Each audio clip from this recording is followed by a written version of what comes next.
Chúng ta bao nhiêu nhôm tầng ngọc khía ngày nay tham phiệp xâm lược Việt Nam bọt mũi ẩm pi bởi trong ban sóc tại thường vừa cọ biệt biên nợ đợt tế quânនឹងជួបទុកមិនបានសេចក្តីសុខឡើយហើយក្នុងរឿងរ៉ាវនេះញញោមដូចឃើញជាក់ស្ដែងអញ្ចឹងកាលណាបើយើងចង់បានសេចក្តីសុខដើម្បីខ្លួនឯងតែយើងបែរទៅជាធ្វើអំពើអាក្រក់ធ្វើអំពើមិនសមគួរមិនគប្បីបៀតបៀនអ្នកដទៃផ្លូវកាយក្តីផ្លូវវាចាក្តីគឺថាគួរនឹងបានសេចក្តីទុកវិញអញ្ចឹងណាបងដោយអាត្មាសូមលើករឿងមួយមុននឹងលើកគេថាអាត្មាសូមលើករឿងមួយរឿងសត្វពពែមួយក្បាលណាបងណាសត្វពពែមួយក្បាលហ្នឹងកាលពីអតីតជាតិខ្លួនជាព្រាហ្មណ៍ម្នាក់ជាមនុស្សអញ្ចឹងណាបងណាហើយនៅពេលដែលចង់ធ្វើបន់ប៉ុន្តែទៅជាសម្រាប់ជីវិតអ្នកដទៃ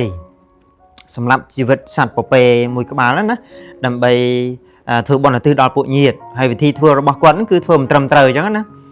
ហ្នឹងហើយឲ្យតែរឿងបៀតបៀនជីវិតគេគឺសិតតែមិនត្រឹមត្រូវហើយក្រោយពីសម្រាប់ជីវិតសត្វនឹងហើយគាត់ក្រោយពីស្លាប់ទៅគាត់បានទៅកើតនៅក្នុងនរកអបាយភូមិរួចផុតពីនរកអបាយភូមិគាត់មកកើតជាសត្វពពែបងហើយត្រូវសងសត្វពពែនឹង500ជាតិហ្នឹងហើយត្រូវគេសម្លាប់អស់499ជាតិនៅសល់មួយជាតិទៀតនៅសល់មួយជាតិទៀតហើយគាត់កាន់នៅក្នុងកំណត់ជាសត្វពពែហ្នឹងស្រាប់តែមានព្រាហ្មណ៍ម្នាក់ចង់ធ្វើអញ្ចឹងដែរគឺថាគាត់ចង់សម្លាប់សត្វពពែហ្នឹងដើម្បីយកទៅបូជាយ៉ាញ់ហើយឧទ្ទិសដល់ពួកញាតិអីចឹងទៅប៉ុន្តែសត្វពពែនោះបែរជាសើចបងសើចថាសើចដោយគំនិតគិតថាអាត្មាអញនឹងរួចផុតចាកសេចក្តីទុក្ខក្នុងថ្ងៃនេះដោយសារនឹងគម្រប់500ជាតិហើយណាដែលត្រូវសងសត្វពពែហ្នឹងគម្រប់500ជាតិហើយសត្វពពែហ្នឹងសើចថាអាត្មាអញនឹងរួចផុតចាកសេចក្តីទុក្ខក្នុងថ្ងៃនេះប៉ុន្តែបែរជាយំទៅវិញបងយំដល់អាណិតនៅព្រាហ្មណ៍ហ្នឹងថាព្រាហ្មណ៍នេះក្រោយពីសម្លាប់អាត្មាអញហើយនឹងត្រូវសោយទុក្ខដោយអាត្មាអញអញ្ចឹងនឹងត្រូវសងជីវិតអាត្មាអញនឹង500ជាតិតទៅទៀតអីចឹងណាហ្នឹងហើយដល់អញ្ចឹងទៅសត្វពពែហ្នឹងត្រូវព្រាហ្មណ៍សួរ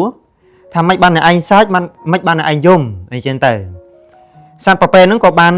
តបទៅកាន់ព្រាហ្មណ៍នឹងវិញថាដែលខ្ញុំសើចហ្នឹងគឺដោយសារតែខ្ញុំសប្បាយចិត្តថាខ្ញុំនឹងរួចផុតចាកសេចក្តីទុក្ខក្នុងថ្ងៃនេះពីព្រោះខ្ញុំបានស្លាប់499ជាតិមកហើយនៅសល់តែមួយជាតិនេះទេជាជាតិចុងក្រោយអីចឹងទៅចំណែកឯខ្ញុំយំគឺដោយសារតែខ្ញុំអាណិតនៅព្រាហ្មណ៍ឯងថាក្រោយពីព្រាហ្មណ៍ឯងសម្លាប់ជីវិតរបស់ខ្ញុំហើយព្រាហ្មណ៍ឯងនឹងត្រូវសោយទុក្ខក្នុងនរកហើយត្រូវសងនៅជីវិតខ្ញុំនោះ500ជាតិតទៅទៀតអីចឹងទៅហ្នឹងហើយព្រាហ្មណ៍នោះក៏បានសន្យាជាមួយសត្វពពែនឹងថាឥឡូវយើងមិនសម្លាប់អ្នកឯងទេយើងមិនធ្វើបាបអ្នកឯងទេហើយយើងនឹងជួយការពារអ្នកឯងទៀតសត្វពពែនឹងបានតបទៅវិញថាទោះបីជាលោកជួយការពារខ្ញុំយ៉ាងម៉េចក៏ដោយក៏មិនអាចជួយការពារខ្ញុំបានឡើយពីព្រោះជីវិតរបស់ខ្ញុំត្រូវស្លាប់ក្នុងថ្ងៃនេះដោយដាច់ខាតអញ្ចឹងទៅព្រាហ្មណ៍នឹងក៏បានបន្លែងសត្វពពែនឹងដោយឲ្យកូនចៅនឹងជួយមើលថែមទៀតផងមិនឲ្យនរណាមកបៀតបៀនបានទេប៉ុន្តែនៅពេលនោះនៅពេលដែលសត្វពពែនឹងកំពុងតែងើយក្បាលនឹងទៅបរិភោគស្លឹកឈើណាស្រាប់តែមានរន្ទះមួយបាញ់ផាំងមកប៉ះនឹងផ្ទាំងថ្មមួយហើយបានបង្កាត់ផ្ទាំងថ្មឲ្យដូចជាកំបិតអញ្ចឹងចំណិតផ្ទាំងថ្មឲ្យកាត់ជាកំបិតមកកាត់កសត្វពពែនឹងស្លាប់បាត់ទៅណាចឹងបានន័យថាកាលណាបើយើងចង់បានសេចក្តីសុខប៉ុន្តែយើងបែរទៅជាធ្វើអំពើអាក្រក់គួរមិនបានសុខឡើយហើយត្រូវជួបនឹងសេចក្តីទុក្ខវិញទៅទៀតហើយព្រះសម្មាសម្ពុទ្ធព្រះអង្គទ្រង់បានត្រាស់ប្រកាសសម្ដែងនៅព្រះគាថាបើយើងចង់បានសុខហើយយើងទៅធ្វើនៅអំពើមិនសមគួរមិនគប្បីដែលជាអំពើត្រូវជួបទុកវិញនោះគឺមិនគួរបានសុខឡើយដោយការបន់ស្រន់ក្តីដោយការឧទ្ទិសបែបណាក្តីដើម្បីបានសុខប៉ុន្តែទៅជាបៀតបៀនជីវិតគេណាព្រះសម្ដែងគាថាមួយនោះព្រះសម្ដែងថាអេវញ្ជេសតាជានេយងទុក្ខាយ៉ាងជាតិសម្ភវោអ្នកបាណោបានិណង្ហញ្ញេបាណគាតិហិសោយទេបានន័យថាប្រសិនបើ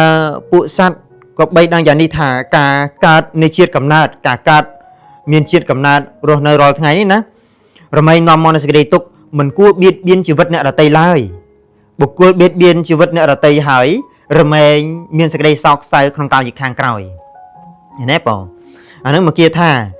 ណែចឹងក្រោយគឺយើងអាចបានសុខទេណាកាលណាបើយើងចង់បានសុខទៅបៀតបៀនជីវិតអ្នកដទៃមិនបើសិនតែខុសច្បាប់រដ្ឋវាត្រូវសោយទុក្ខរងទុក្ខវេទនាតាមបែបលក្ខណៈជាប់គុកជោគចង្វាក់អញ្ចឹងទៅប៉ុន្តែបើខុសច្បាប់កម្មគឺត្រូវសោយទុក្ខក្នុងរកអបាយភូមិអញ្ចឹងទៅហ្នឹង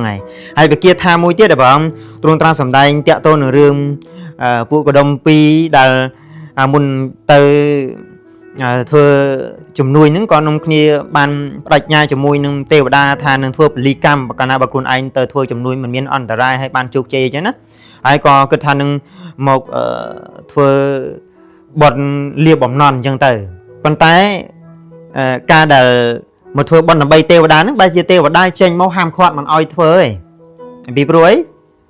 ពួកមនុស្សទាំងអស់នោះគឺថាបៀតបៀនជីវិតអ្នកដទៃសម្រាប់ជីវិតអ្នកដទៃដើម្បីបូជាទេវតាតែទេវតាដែលតកាត់ជាទេវតាមិនមែនដោយសារបៀតបៀនជីវិតអ្នកដទៃសម្រាប់ជីវិតអ្នកដទៃទេដែលតកាត់ជាទេវតាគឺដោយសារតែការធ្វើបន់ហើយជួយសង្គ្រោះជីវិតអ្នកដទៃហើយបានតកាត់ជាទេវតាហ្នឹងអញ្ចឹងទេវតាហ្នឹងក៏បានពោលគាថាសច្ចេមុញជេពេចៈមុញជេមុច្ចៈមានណោហិពេចសេអ្នកហេវੰធីរាមុច្ចន្តិមុតិពិលសៈបិណ្ឌនាងដែលបានន័យថាបើយើងចង់រួចចាកសេចក្តីទុក្ខទាំងក្នុងបច្ចុប្បន្នផងទាំងក្នុងអនាគតផងណាទាំងខាងអាយទាំងខាងនាយខាងអាយគឺពេលបច្ចុប្បន្នខាងនាយគឺពេលតទៅក្នុងប្រាក់លោកនោះហ្នឹងហើយគឺចង់បានសងទាំងបច្ចុប្បន្នឬក៏ចង់បានសងទាំងប្រាក់លោកគឺថាមិនគួររួចតែក្នុងពេលបច្ចុប្បន្ននេះទេបានន័យថាសម្រាប់ជីវិតអ្នកដទៃបៀតបៀនជីវិតអ្នកដទៃឬធ្វើអំពើអាក្រក់ដើម្បីឲ្យរួចផុតចាកសេចក្តីទុក្ខពេលមកគ្រាប៉ុន្តែវាត្រូវទៅជួបទុក្ខនៅពេលអនាគតនៅទៀតនោះណាបើសិនតែអ្នករួចក្នុងពេលបច្ចុប្បន្ននេះប៉ុន្តែអ្នកនឹងត្រូវជាប់នៅបាបកម្មណាអ្នកប្រាជ្ញទាំងឡាយមិនធ្លាប់រួចចាកសេចក្តីទុក្ខដោយវិធីយ៉ាងនេះឡើយការរួចរបស់ជនពាលឈ្មោះថាជាប់ចំណងវិញព្រះសម្មាសម្ពុទ្ធព្រះអង្គទ្រង់ត្រាស់សម្ដែងថាកាលណាបើយើងរួចដោយរបៀបបៀតបៀនជីវិតអ្នកដទៃឬធ្វើអំពើអាក្រក់យើងឈ្មោះថាបានចងចំណងទុកសម្រាប់ឲ្យខ្លួនឯងនឹងត្រូវរងទុក្ខវេទនាឬក៏យើងបានរៀបចំអន្ទាក់សម្រាប់ដាក់ខ្លួនឯងនៅក្នុងអនាគតជាតិយើងបានរៀបចំគុករៀបចំចង្វាក់សម្រាប់ខ្លួនឯងតទៅក្នុងអនាគតជាតិគឺត្រូវសោយទុក្ខរងទុក្ខវេទនាដោយអំពើបាបកម្មដែលយើងបានធ្វើនឹងអញ្ចឹងសរុបសេចក្តីមកវិញកាលណាបើយើងចង់បានសេចក្តីសុខប៉ុន្តែយើងបែរទៅជាធ្វើអំពើអាក្រក់បៀតបៀនជីវិតអ្នកដទៃចុងក្រោយមិនត្រឹមតែមិនបានសុខទេថែមទាំងបានសេចក្តីទុក្ខតទៅទៀតអញ្ចឹងថ្ងៃនេះអាត្មាភាពលើកប្រធានបទមកមានប្រមាណប៉ុណ្ណេះដើម្បីឲ្យញាតិញោមបានសិក្សាស្វែងយល់ហើយនឹងត្រូវធ្វើថាតើអ្វីដែលយើងត្រូវធ្វើឲ្យពិតប្រាកដគឺថាអំពើល្អទោះបីជាពេលខ្លះមិនឃើញផលភ្លាមប៉ុន្តែក៏មិនធ្វើឲ្យយើងនឹងដល់នៅសេចក្តីទុក្ខដែរចុងក្រោយយើងនឹងបានសោយនៅផលនេះអំពើល្អរបស់យើងគឺថាបើកើតចំនួនសម្បូរសបាយហូរហៀមានគេស្រឡាញ់រាប់អានអញ្ចឹងទៅបើថាមិនកើតចំនួនទេតែកើតជាទេវតាអញ្ចឹងទៅក៏រីករាយក្នុងឋានទេវតានឹងអញ្ចឹងទៅអញ្ចឹងក្នុងថ្ងៃនេះអាត្មាភាពព្រះវិខុសន្តិធម្មទេពច័ន្ទសរិនសូមលើកប្រធានបទមកប្រមាណប៉ុណ្ណេះសូមលើកបុណ្យកុសលទាំងអស់ប្រគេនប្រការណាប្រគុណម្ចាស់គ្រប់ព្រះអង្គជូនដល់ញាតិញោមប្រុសស្រីគ្រប់គ្នាសូមបានជាបនិស្ស័យនៃការរួចផុតនៃចាកទុក្ខគ្រប់ព្រះអង្គគ្រប់គ្នាផងអនុមោទនា